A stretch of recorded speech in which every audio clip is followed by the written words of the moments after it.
ومن لم يحكم بما أنزل الله فأولئك هم الكافرون.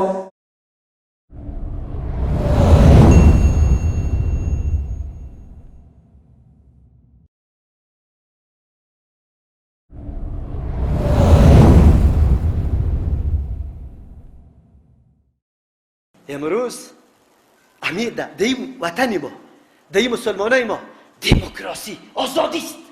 بدبخت دموکراسی آزادی نیست، دموکراسی غلامی است. دموکراسی کلگی را غلام امریکا جور کردن است.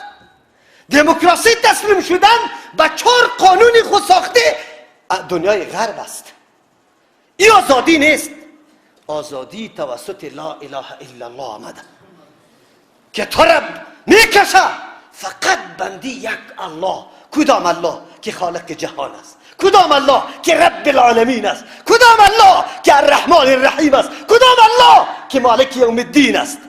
تو را آزاد کرده. انبیاء علیهم السلام آمده، ملت افامانده شما انسان هاست، آزاد هستی، فقط بندی یک الله هستی، در بند یک الله قرار داری، در نظام یک الله قرار داری.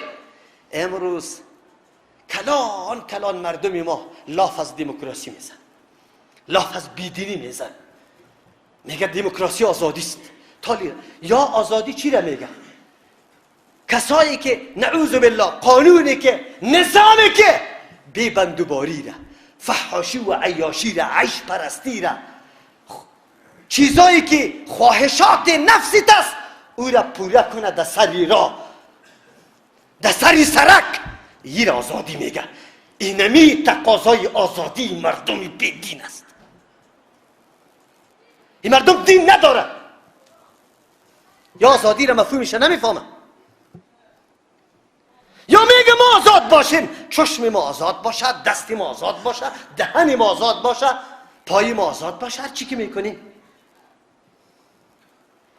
ما از کی گله کنیم؟ کلان مولای داد میزن از دموکراسی. یک روز سری منبر نمیگه که ما به دموکراسی نیاز نداریم. آزادی را رسول الله به ما آورده، لا اله الا الله. ما را وابسته به یک نظام واقعی که الله ساخته، که سعادت بشریت به او وابسته است. انسان است.